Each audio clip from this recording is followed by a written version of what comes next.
Yeah. He's already shared the Hi. story.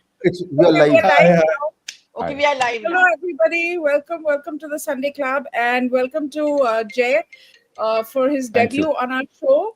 And we're late because he was late, but we were waiting for him. No, we are late Don't because you were troll me. combing your hair, Advaita.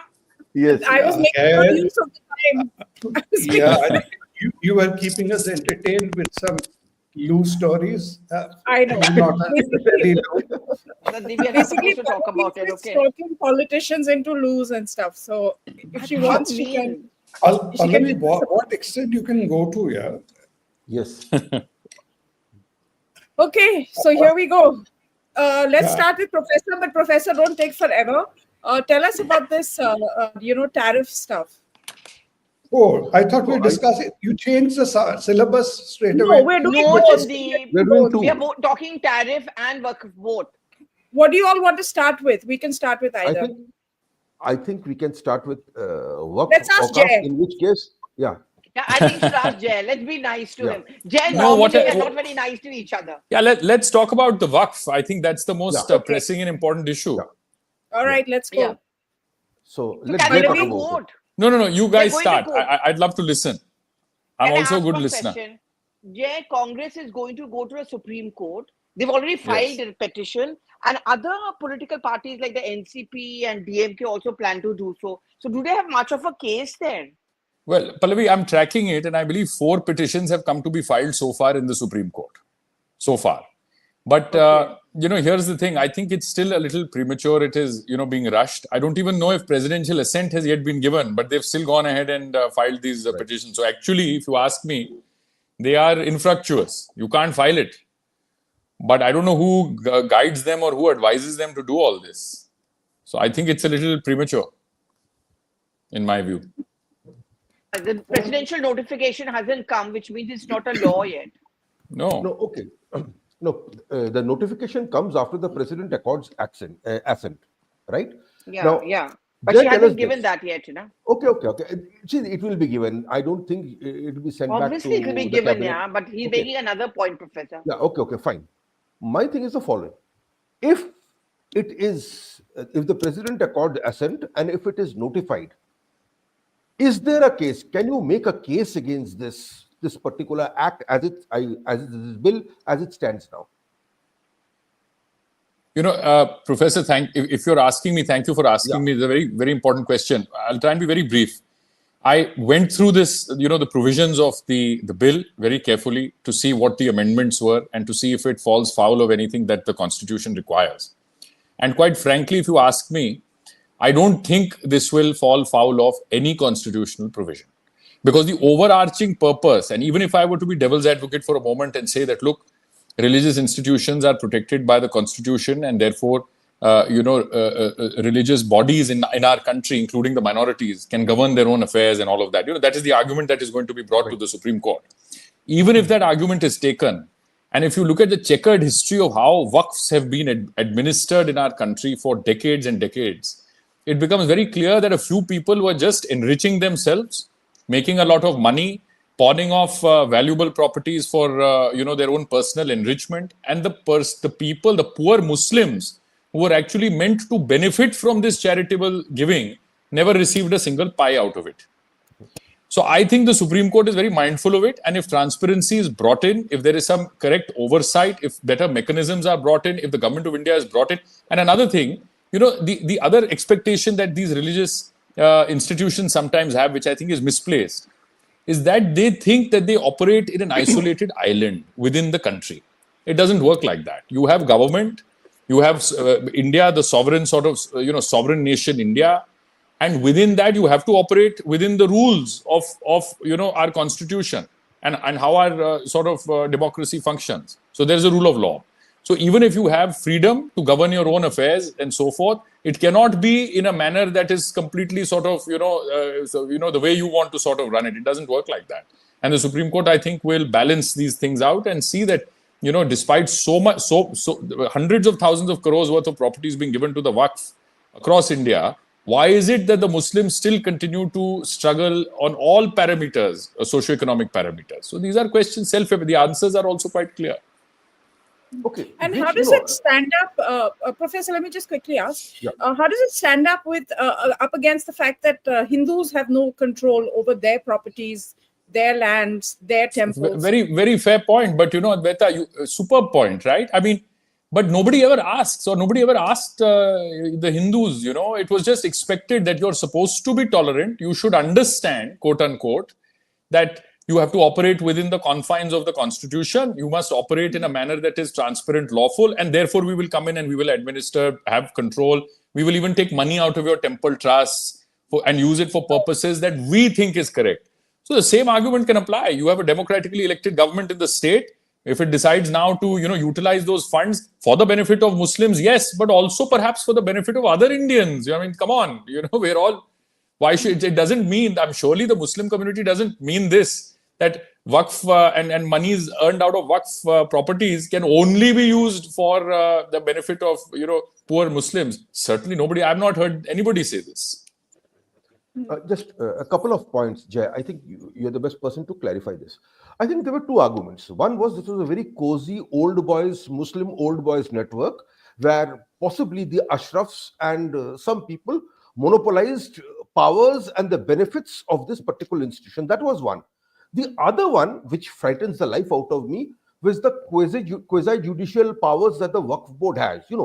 Apparently, they could claim any land to be Waqf land, and it was the onus was on the present occupier or that occupier of the land to prove that it was his and not the Waqf board land. Now tell me, isn't this particular aspect ultra vires of the constitution? Why did nobody challenge this? Professor, you're right, and your understanding is 100% correct, as bizarre as the law sounds in its previous avatar. And it again, shame on me, shame on you, that we didn't go and challenge this provision as it stood earlier. We should have gone and challenged it in the Supreme Court. Now this government comes in and has sort of cleaned up this, this legislation. Now, of course, for vote bank politics in India, it's the easiest sort of oldest trick in the book. Now, whoever these MPs are from constituencies where they have calculated how they win, they will rush now to Supreme Court. It's more about posturing, personal glory, to say, see, we are your protectors, your saviors. We are now coming to Supreme Court to challenge this. And this government wants to disenfranchise you. The problem is that this nuanced debate that we are having, for instance, this will never filter down, to the sort of people that it actually should be heard by. The poor Muslims who are actually being defrauded by these, as you rightly put it, old, cozy old boys club, where they, sort of pass these properties around each other, and they, and you should see the wealth, the money that these guys have, and the cars they drive around in, the watches they wear. It is incredible. It is superlative, the amount of money they have made by squeezing these Waqf properties, That's all it is. It's all about power and influence. Nobody cared a damn about the poor Muslims, the poor people who actually should have benefited from all of this. You please tell me, Professor, how many medical colleges, universities can you name, engineering schools, cancer hospitals can you name that have been set up using Waqf funds? Can you name one? No, I don't think I can. There isn't any. So this is all, it's very good that this has happened. This was much needed. And I'm shocked that this government did it. I've heard of anecdotal things. Like I have an aunt who has who invested in an apartment, and now suddenly everything has come to a halt because the Waqf board has claimed that land as theirs. And she was telling me, now we can't move ahead on anything. We'll have to go to court. So this is something that happens like in isolated pockets. We hear of villages being completely claimed by this board and all of those other kind of things. But it's been going on for decades. Why have we not done anything about it? It's an organized mafia. Apparently, Parliament was being claimed as Waqf land, right? Yeah. Mukesh Ambani's house where it's been built, that is claimed as Waqf land. I mean, you name it, there's 100 examples that one can give. Properties, prime properties. In fact, Lalu Prasad Yadav, there was a clip going around of him viral on social media from some 16 years ago, where he's complaining of all people about how the Waqf board has taken control of the most prime properties, and he was complaining about it. So when you have Lalu Prasad Yadav of all people complaining about other people hatyawing or arm twisting properties, then it must really be something very serious, right? Right. Pallavi, what went down in Parliament? But the saddest part is that, just to add on to what Jay and Professor was saying, the saddest part is that, the Congress, for example, was so confused over the Waqf thing. I mean, they all have spoken out against it. They are the first ones to go to court on this. But the Gandhis were conspicuous by their absence. I mean, Rahul Gandhi did not even intervene. He came only towards the end to vote. Priyanka Vadra was not even there. And this is become now a big issue because the BJP is also making this a big issue. That's so much for your love for Muslims. You were not even there. I mean, Priyanka clearly wanted to take that middle line, Kerala elections here and the Christians there, the Muslims there. And then many of them are worried about the Hindi heartland thing. So I don't think the BJP is going to give up on this anytime soon. I mean, already I can see Amit Malviya, for example, tweeting that the duplicity of the Gandhis is so obvious. And what were the tempers like in Parliament? Because this was, we had live coverage of this. We had debates outside of Parliament on it. But actually, I thought that, they would be tearing each other's hair out. I never found that. In fact, Lok Sabha was very dull. I mean, apart from, say, Akhilesh Yadav or Owaisi speaking well, Rajya Sabha saw a little bit more of acrimony, but I think the government knew they had the numbers, so they were confident. The opposition also knew. Was that picture real, in which they're showing all of them around a table, generally having a hearty laugh and a meal? All these people, you must have seen it on social media. There is one thing going viral, a little clip, etc., with all these people across the board, across the line, sitting at a round table, including OSC and all of them, and generally having a hearty laugh. So that's enough. That MP canteen, no? That is. But that was during this debate when it was going on, and they were having a hearty laugh at that point in time. I don't know whether it was during that time or not, but somebody said, "See, this I is all haven't seen the State." video, but the interesting part is because I was there in the corridor when Owaisi was just about to speak, and suddenly, I mean, if the corridor which leads to Rajya Sabha is like this, the MP canteen is there, and I suddenly saw the door open, and around 10 to 15 BJP MPs rushed because they all wanted to listen to Owaisi. So, I think this is nice. This is what parliamentary democracy should be all about. Knowing that Owaisi is going to bash them and, so on and so forth. So, the moment Owaisi stopped speaking, then all of them came out and they started having their dinner and whatever of that sort. So, even the banter between Akhilesh Yadav and the HM, that was also pretty much nice in Lok Sabha, like, aapne to BJP ka president bhi nahi chun paye. So then Amit Shah says, we have a democratic way of choosing, unlike aap to 25 saal tak rahoge, those kind of stuff. Yeah, those were nice. But OSC, they would have gone because they would have had to also jot down points to rebut, etc., because that was part of their homework. But if I may comment for 2 minutes, Advaita, though this is not my forte. I see there are no, that's not true, Sandip. You know what you are. So there are 4 things. There is a legal or the constitutional aspect. There is the, whether you want to call the equity aspect there, what we were discussing. There was also, you will say, the optics and the reality. These are the various parts to it. Legality or the constitutional aspect, that is what Jay can comment, Professor has commented, and that is, really speaking, should be the crux of the debate in Supreme Court. Whether it actually violates, and I would presume the government would have taken care to see that they've dotted all the I's, crossed all the T's to see that they don't, at least, on that, they are not faulted or they don't trip.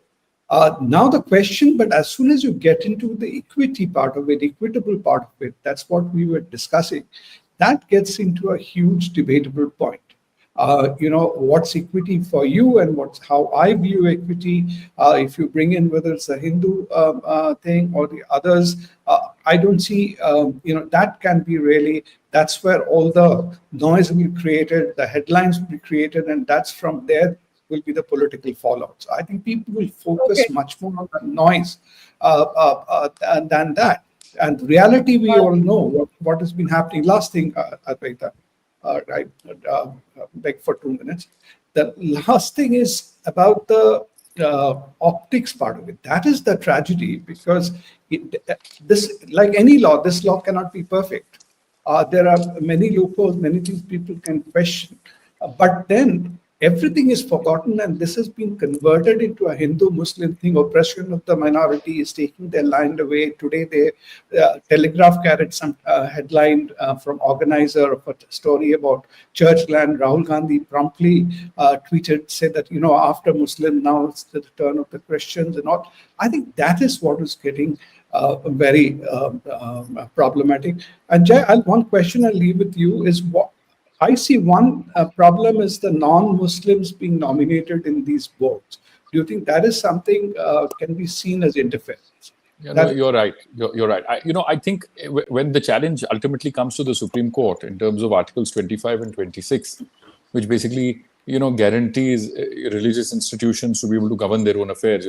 When they bring it within that paradigm, then yes, I do think that one could argue and there are aspects in the amendment that are, that could fall foul of these provisions. This is what they will argue. But when it is seen, that's why I keep going back to the sort of objective of the entire amendment. I think that will, that purposive interpretation will also be taken by the Supreme Court very seriously. They will try and see that, yes, there may be some, aspects of it which may not, in isolation, which may not seem ideal, such as, for instance, as you mentioned, that, non-Muslims coming on the board and so on.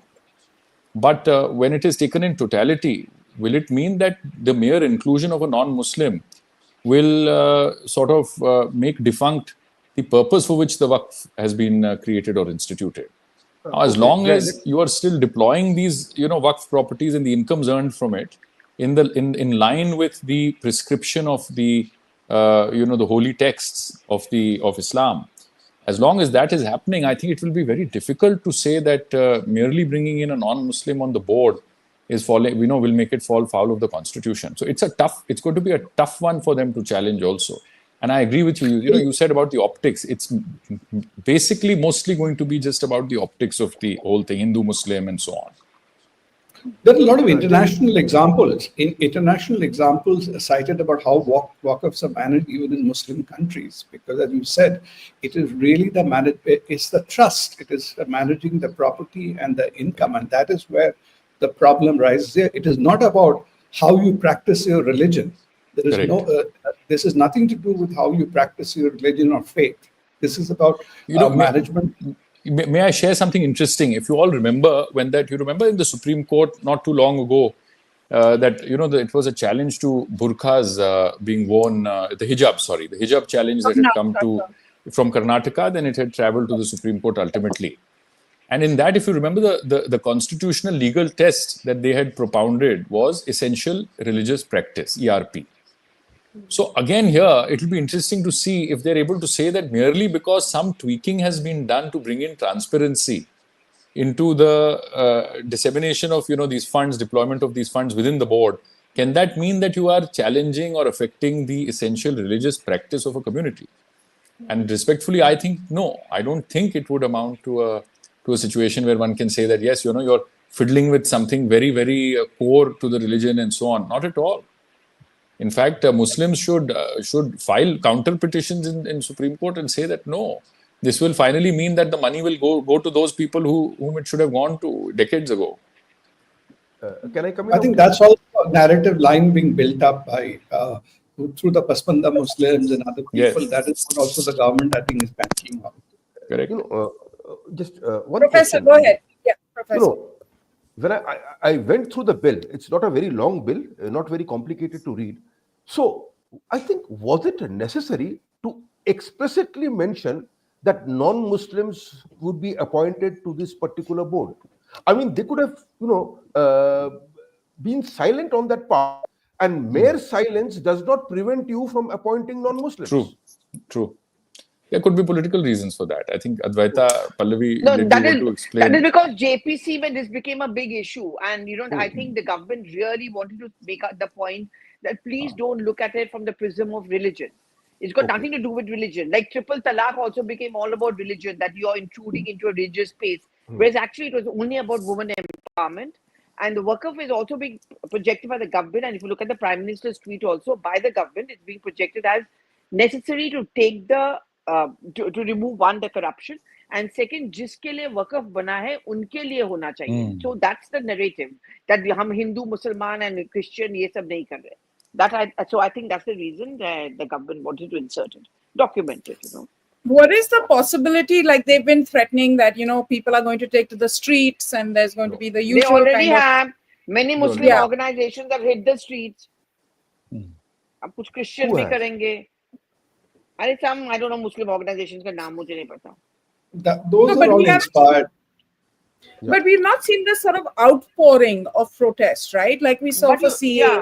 We've not seen that in this instance, which goes to show to a certain extent that this cozy club of powerful Muslim men are not really resonating with the people on the ground. I think, and also I don't think the opposition has been able to make it. One person. Professor, go ahead, and then Pallavi. Yeah. I think it's common knowledge about the corruption and the cozy arrangements of the Waqf boards. It's common knowledge. Having spent all your credibility, sacrificed all your credibility in the manner they've run this particular trusts, I think to expect that the Muslim, population would rise up in revolt against this particular bill possibly is a bit too much. Pallavi, you were saying something? I don't know, I forgot. No, I have a question. I have a question for all of you. Yeah. Okay. Sorry, Pallavi, go ahead. No, go ahead. I just wanted to ask you guys what you think will be the impact of this now on the next big one, which is Bengal next year. They're all Bengalis, Jay. They're all Bengalis, Jay. God. Yeah, you're asking the wrong which is set. Which is why the Sunday Club is so interesting and happening, Advaita. It's not because of Uttarakhandis and that. There are a lot of similarities between Maharashtrians and Bengalis, by the way. A lot of similarities. Okay, that's the Jess. Okay, Jess, to this straight. The similarity is going to have an impact. It's going to have an impact in the language also. The language there is, because there is a lot of it, Maharashtrian names, etc. But just staying with that topic for a bit, neither the ordinary Muslims nor the rest of the country have any clue about what Waqfs are and what the Waqf board is supposed to do. The Muslims' lives are not. So it is a question of how this is, how people try to ignite it or fuel it, etc. And here, I would think it is not so much the guys who are controlling Waqf boards, because they have got lots of skeletons to hide in their cupboard. Yes. As soon as they try to do something, they can be exposed on various grounds. It is the political parties and others who will try to encash. They are the people who are going to do that. To that, can I add something to what you said? It's so interesting what you say, because now that a little bit of control will be wrested back by you'll wrest back some control. The government will wrest back some control. I think that if they order some forensic audits, for instance. Right, large scale. I mean, I can see from your smile, exactly where I'm taking this, and it will, blow open, not throw, but blow open a can of worms. Where this money went, how valuable properties were undervalued, given away. It's going to give so many sleepless nights to so many people. It's going to be, it must be incredible, right? It must have been such an anxiety-fueled last few weeks for certain people. These crooks, they had it now, Actually, there is, I think, a provision in this amendment which says all existing Waqf properties must actually re-register themselves. There you go. They've been given 6 months, and if they wanted 6 months more, depending on the case. So, in a sense, I think that's going to happen. That's going you don't have to go whole hog. And if there's a dispute, it goes back to the government. You don't have to go whole hog there, Professor. If they just pick 5 or 6 big, sharks, and they just try to investigate them, then that itself is going to ED is going to have a really going to have a field day with this. I didn't want to take the name of ED, but then they'll see ED ko dekho abhi religion ke piche bhi laga diya. Pallavi, only one word of caution, Pallavi. Certain ethics. Just like you can't reveal secrets of what happens in parliamentary dues and all that, even family secrets, don't bring it out in this sort of thing. This is the beginning of this whole conversation. You were trying to say something about, your fellow Ghoshes and all. Don't make things so public. About my locus Professor, standi. it's not funny. Professor, it's not funny. No, it's not. I'm sorry. And we're all supposed to be all supposed to be Haripur and all that. You all have not answered the main question. Please, let's come back on track. What impact will this have on Bengal elections and on Bihar as well? Okay. I think to a great extent, it will depend on how the political parties are able to translate this on the ground. I think in Bihar, possibly the BJP and the NDA will be able to translate it better on the ground. In Bengal, I am afraid that organization is not yet spruced up to take this message. Even if they take this particular message, I think vast swaths of Bengal may not care. And those parts that actually care, I think the Trinamool is pretty strong out there. They would win anyway without the Waqf bill or with the Waqf bill. The rest, I think that would depend on how the BJP is able to translate this on the ground. As of now, in the 2024 elections, in 30 to 40% of the polling booths, they didn't have polling agents. So right now, I think the structure on the ground where the BJP is concerned in Bengal is still very weak. By the way, the preparations, in a sense, have not started that yet. 2026 is basically the elections will be held. They haven't started. Let us see how this picks up. No, BJP is working on the ground. Okay. See, I agree with you, Professor. The problem is that they need a face. They need a strong face. That they don't have. And there's too much of infighting. They can't afford it. But I think Amit Shah is going to go there now. Next week. Can you hear her? Yeah, she's I don't know. far away She's from the mic. faint. Speaking to Pallavi, herself. you've got some We don't closer. have. We don't have the acoustics of parliamentary toilets in this show. So please come back. Sandip, can you? Please, I don't know what is this story?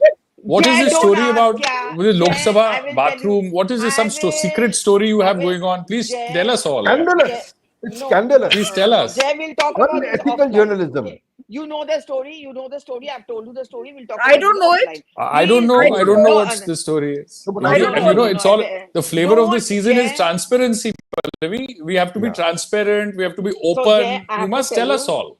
Yeah. So I'll tell you something about the Sunday Club. These people are no less than, what am I supposed to say? Don't fall into a trap. They're not nice people. They're very nasty. And especially this Professor and Sandip. Today Abhijit is missing. Damn. Now he's also another one. And Suhail is also missing. Yeah. He is also missing. But thank you, Mate Rishwan, for joining us live. And please do like, share, subscribe. I always forget to say that. But please go ahead and do that. And okay, so Professor, you wanted to come in, and then we'll move on to tariffs quickly. No, I've where I needed to said on the work board. We have a specialist out here who's basically, I think, informed us about everything. Okay, all right. Okay, so we're done with the work, unless something else. Pallavi, any closing comments on the walk? No. Why? No, I'm asking anything you have heard from your Congress friends, your in the communication. Did you hear I'm telling you. Did you hear why the Gandhi siblings were not there? What was the Congress saying?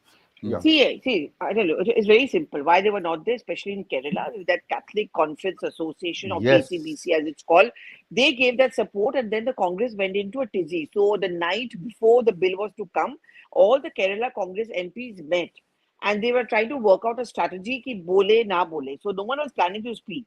It was only last minute that Congress MP from Kerala, Tahabi Eden, he spoke. Because they are now a little worried because the Christian votes, the Muslim votes, and the Gandhi is not speaking. Priyanka Vadra, we haven't still been told why she was not there. Was it because she was unwell? We don't have any idea. But this is already snowballed into a big issue, and left is keeping quiet. But left will also make this a big issue. And let me tell you, in Kerala, it's not a cakewalk for the UDF. If the Congress thinks कि वो rotation pattern होगा and we are going to come back to power, I don't see that easy for them. It's going to be tough for them because Pinarayi Vijayan is still very much has a grip. So they have a reason to be worried about. And BJP बनाएगा ये issue. If you care for the Muslims, then why didn't the Gandhis speak? Rahul Gandhi came to vote, but he didn't vote, apparently. He He voted. He voted. They said they He treated him voted. as abstained because he was sleeping or something. No, he voted, yeah. He voted. He just came to No, this vote is and what I reach me. read. He didn't intervene. Don't read. Listen to me. I was there. Pallavi, if you And what about Pallavi? What about the two BJP MPs who apparently didn't come and Right. vote? Who were they? So Yeah. there were three actually. There was Jewel Oram, there was that Sangeeta Singh Dio, and there was Aprajita Sarangi. I think Jewel Oram had some kind of a bereavement in his family. Oh. I don't know about Sangeeta Singh Dio. Apparently she was not well. Aprajita Sarangi went to a loo. I'm sorry, but What? loo seems to be figuring. I was not there, but she went to a loo, and the lobby. why do you have to say I was not there, Pallavi? Because This is I was in the other one. unnecessary disclosure. Unnecessary disclosure. Well, Jay, I'll tell you later, but you know the Okay. story. But okay. The thing is that she went to a loo, then the lobbies were clear. They shut the door of Lok Sabha when the voting takes place, so she couldn't come in. Oh. So everything seems to be happening in the loo in Parliament, the ladies' loo in Parliament. This session. That's where all the action is been. Okay, now we move on to the tariffs. Sandip, do you want to start us off? The tariffs, I think, Prof, the economists should start. I think tariff is again कौन is है much, economist यहाँ पे? more noise Professor. and more bluster and thing. People have not also totally figured out how it will impact. Somebody gave even for India some big number of GDP will be compromised by 0.2%. How the hell do you know? Somebody else said, no, it will be 0.5%. How do you know what is it? So these are all tukkas people are giving. Even the numbers what I told Pallavi, which somebody had put out in the Ready Reckoner, that what is the existing tariff, those numbers are not accurate because they've been derived by some arithmetic. No, It's not. they were given by the finance ministry. Yeah. Yeah, boss. Indian part is given, but I'm talking about the worldwide, the whole. Worldwide what is figures it? were also given by the finance ministry to but make the then point people that ours was less than the others. We are 26, Yeah, that they have done, Cambodia and but Vietnam. yeah, whether it is 38 or 23, and that I'm saying that comparison is right, but what it is existing, that weighted average figure which was given, that is not validated. Anyway, it's not a question of the numbers, etc. here, because what is really going to be the impact, it has to be seen typically which are the commodities which are being exported, what is the impact on those, where you will get a competitive advantage, if at all, in any textiles, etc. Do you get a competitive advantage, and how do you go forward?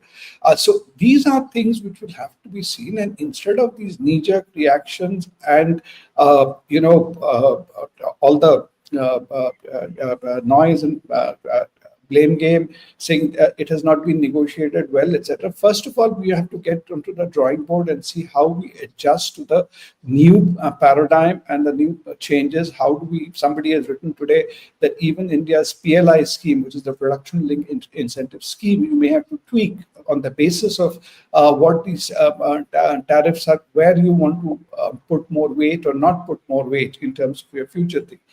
But then the next two stages will start.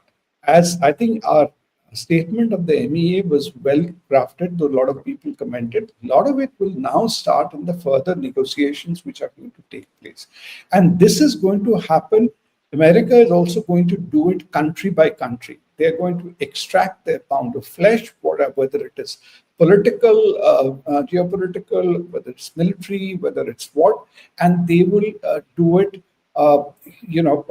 case by case over there. So when Trump says China panicked, he was not again making a random statement. He probably expected China to come to the table. China has taken its calculated call to first react and then whichever way to engage them.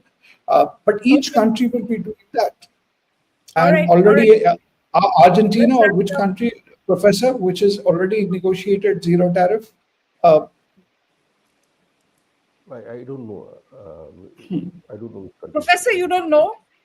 No. And Can you I just come said in? I'm economist on the Can I panel, come in? blah, blah, blah. Yeah. That's information. What? Yeah. Can I come in now? Can I come in now? Yes, please. Yeah. By the way, a professor has been displaced as a Jammu expert by AIM now. AIM is talking more about Jammu than professor. So professors and other area of expertise, you're not recognizing him as an economist. You're not recognizing. We have such offensive panelists. That's why no one sponsors us. No one. Yeah. We need a Waqf land, Yeah, we also need some Waqf legitimate land. one. Yeah. Yeah, get us a land there. Yeah. You can use my conference room for free. So that's what we can rent it out, Pallavi. Pallavi, you can rent it out. Yeah. And since he's giving it to us, he cannot even file a legal case against us because Yeah, Professor, come back. So when it comes to the US tariffs, what will it do to the United States? Can the United States gain from it? And the other question is, what does it do to India? Let's answer the India question first. I believe, such as the tariffs have been applied, the impact on us will be limited. Why? Had we been the only country impacted by these particular tariffs, or had the tariffs only been applied to us, we would be in serious trouble. The fact is, these tariffs have been applied to all countries, and India is relatively less affected if you look at the quantum of the tariff that's been put on us. Secondly, so what does it do? So when it comes to important items like apparel, who are we competing with? We are competing with Bangladesh, and the tariff on Bangladesh is higher than us. So, is there an opportunity for us? There is an opportunity for us, but that assumes that these tariffs will stay for a long period of time. I don't. This is a negotiation gambit that Trump has played because he believes that the rest of the world has taken the United States for granted, its market for granted, that they export to the United States, but they do not allow imports from the United States to come to their respective countries. And to a great extent, he is true. And to a great extent, unfortunately, he's also very, very late. And let me explain why. Had he done this 20 years ago, there could have been some benign impact on United States production. Why? Because many of the United States imports that United States imports today, goods imports today, those goods do not exist. Those factories don't exist. 20, 30 years ago, they existed. They were competing with exports. A tariff then would have benefited domestic industry because it still existed. Today, those domestic industries don't exist at all. That is why China is sanguine. You are imposing tariffs on Chinese goods. So, the Chinese know that the Americans don't produce those goods anymore.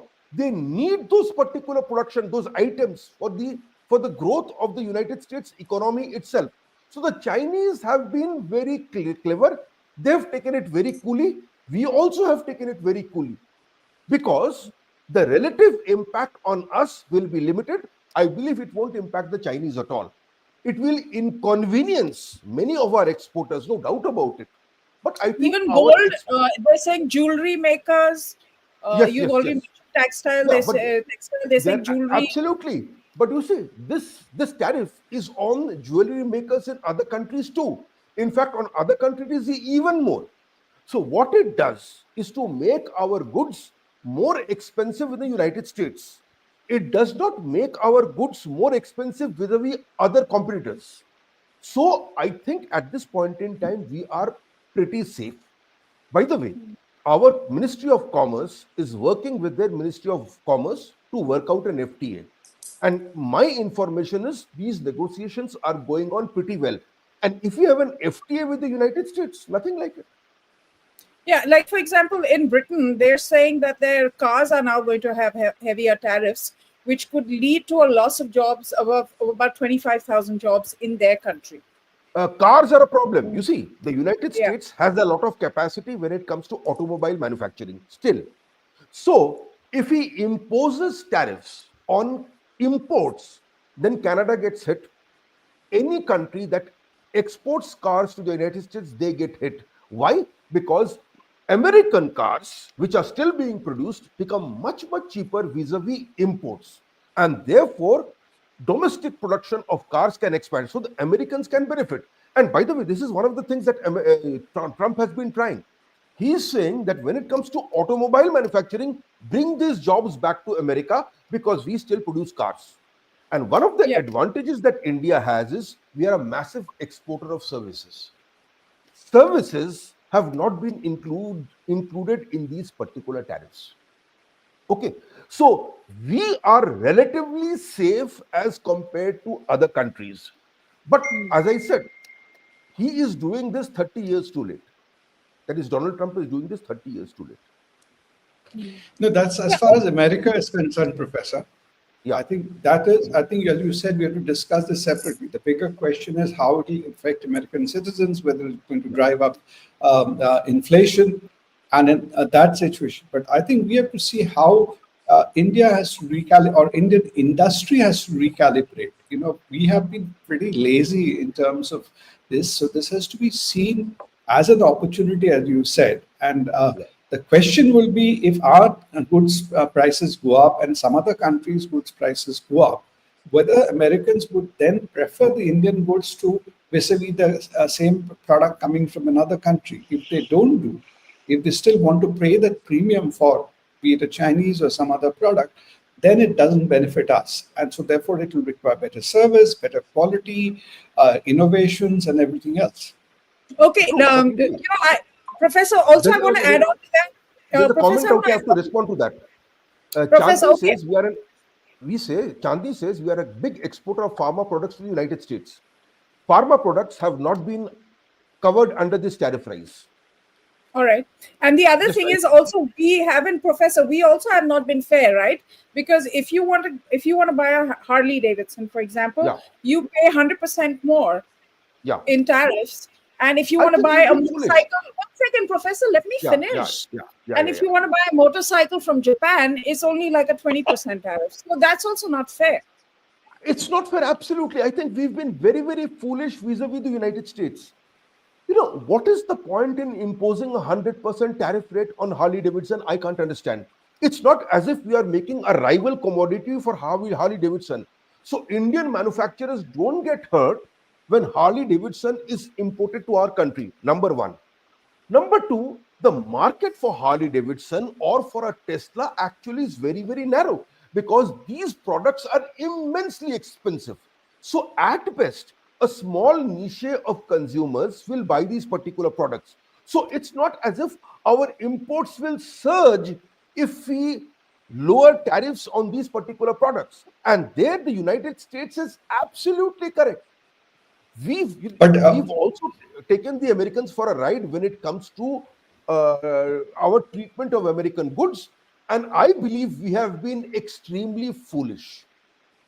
Professor, don't make sweeping statements. I know of a particular journalist who is trading off a Tata Bolero to buy a Harley Davidson with a sidecar. And, Who? Oh gosh, she's laughing. She said, I'm not a journalist. Who's going to appear on the show? Journalist on this panel.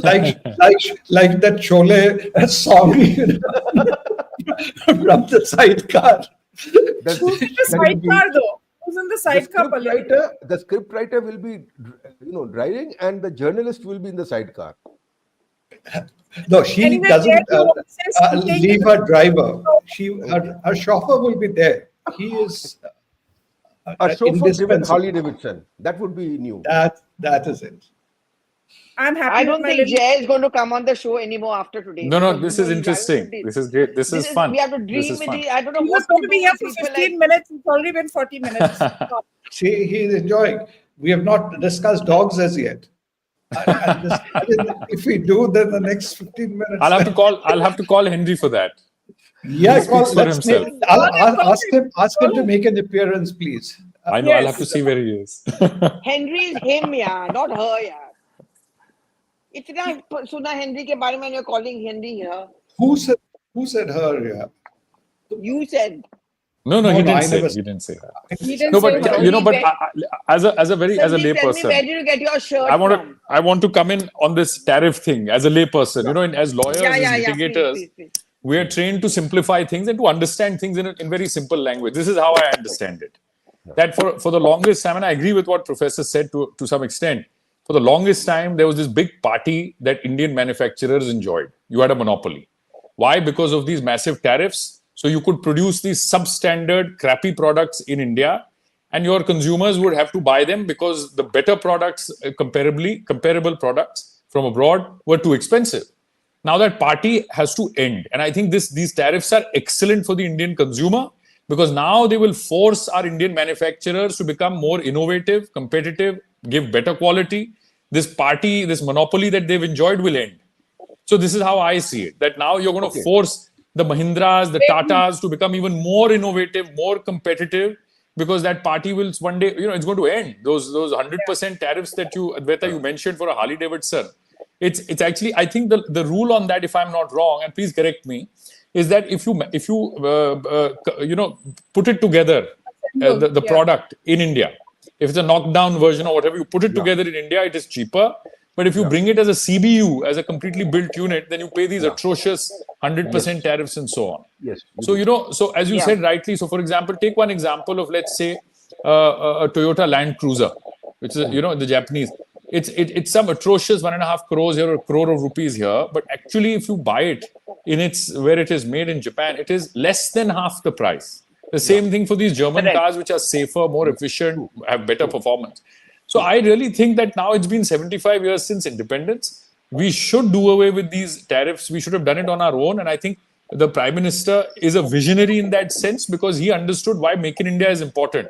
Because ultimately, you start making all this properly in India so that, you're self-reliant, you're not dependent on other countries and other economies and their problems, their wars. Now, tomorrow, if China invades Taiwan, the entire chip, those small semiconductor chips, the whole supply chain gets affected and so on, and so forth. So there is such a ripple effect. But I think these tariffs on the whole are going to be great for India.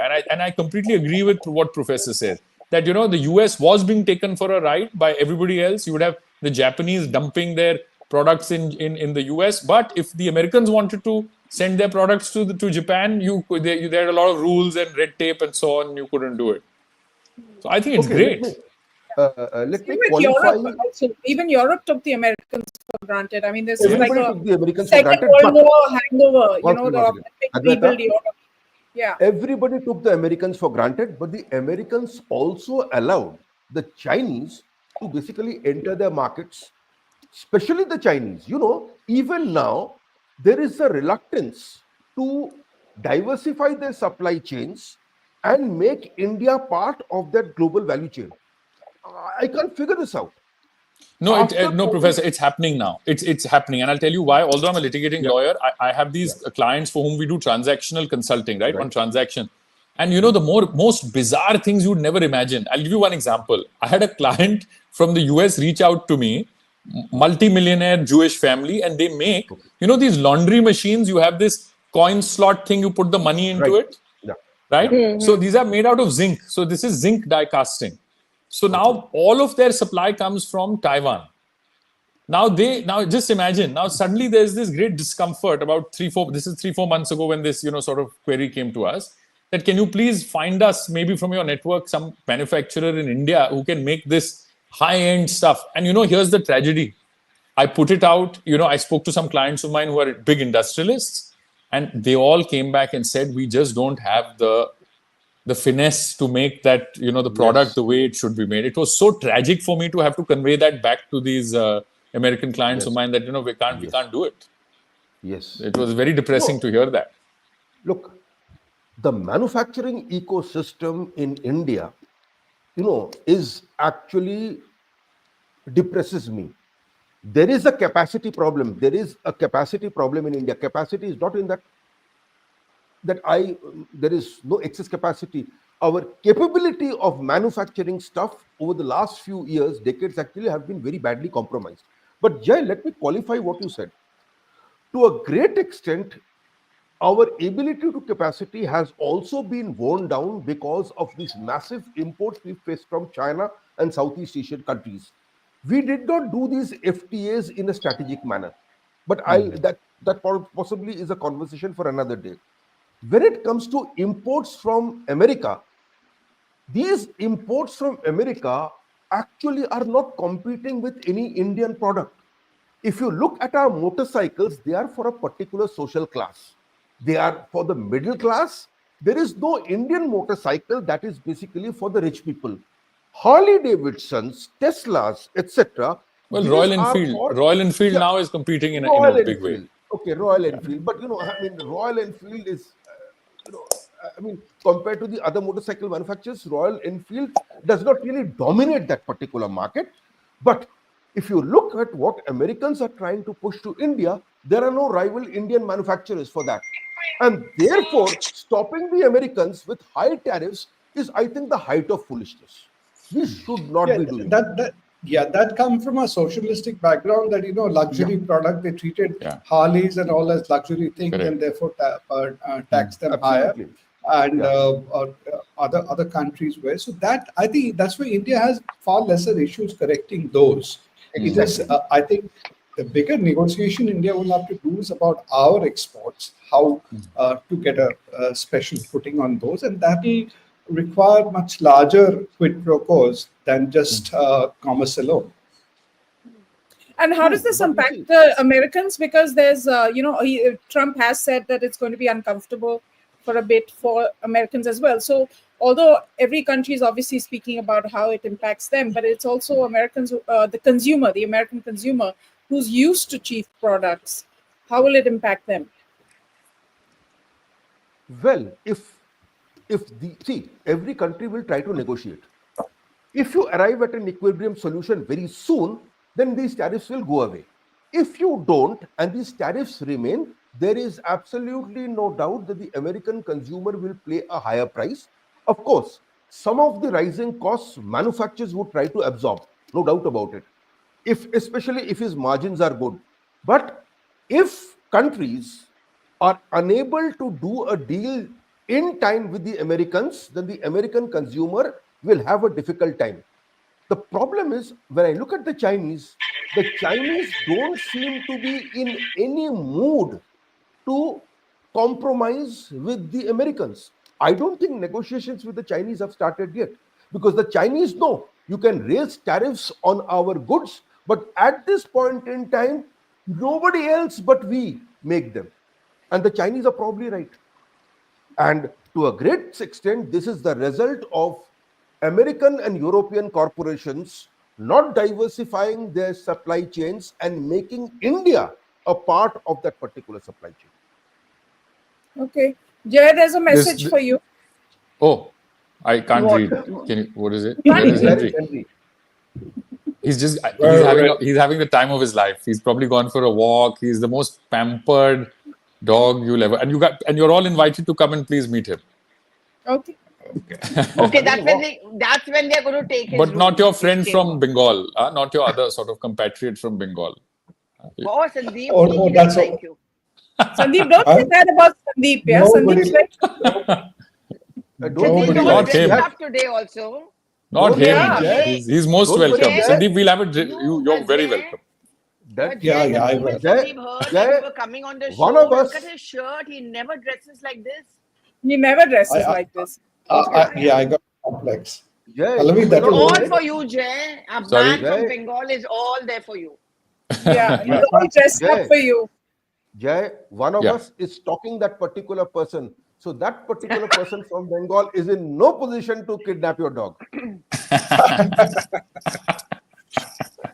Well, all I can say is they can. Followed wherever All she I can goes. say is they can try. They can take their best shot. That's all I can say. But this was great fun, guys. Thank you for Thank you inviting for me. joining us. This was a lot of I fun. hope you come back to us. I will. I will, and thank you so much, Yeah, Advaita, for calling me, we are not Pallavi, always so Sandip, and bad. Professor. But Thank you. No, you Thank guys were you. lovely, actually. Bye. Thank you. Thank you. thank you. you. He's just being nice, okay? So don't take But it next seriously. Okay, tomorrow we have to discuss these massive tectonic shifts in media. All right. It's Oh, yes. kind of crazy, like how NDTV is just pulling all these people in. Yes. Didi Sudhir Chaudhary ka last day tha. So we have to discuss this, because people are now saying, But that is And one we thing I'm didn't get upset. that I was yesterday, expecting Advaita to get that job. which Whether job? you can DD. Why DD? Why not NDTV? Okay, guys. Bye bye. NDTV में क्या DD में one slot 15 crores यार Advaita. Bye. We'll discuss this at length tomorrow. Thank you I'm both, very all of you, poor, for yeah. I'm a joining. very Thank you. poor journalist. Bye. Bye. Good night. Good night. Thank you, Bye. everybody, for joining us. Please do like, share, Thank you. subscribe, and we shall We see will. you soon. And thank you, of course, again to Jay for joining us for the first time. And I hope he'll be that was back. good. Okay. Chalo, Bye, everyone. He added the glamour quotient really for a change. Yes. Otherwise, Yeah, we other than finally you- had like a good-looking guy on the show. Yeah, without you. Because other than Pallavi and I are tired of like carrying the glamour. Yeah. Yeah, absolutely. Yeah. Good. Yes. You deserved it. Thank you so much. And Thank bye. Thank you. Bye. Chalo.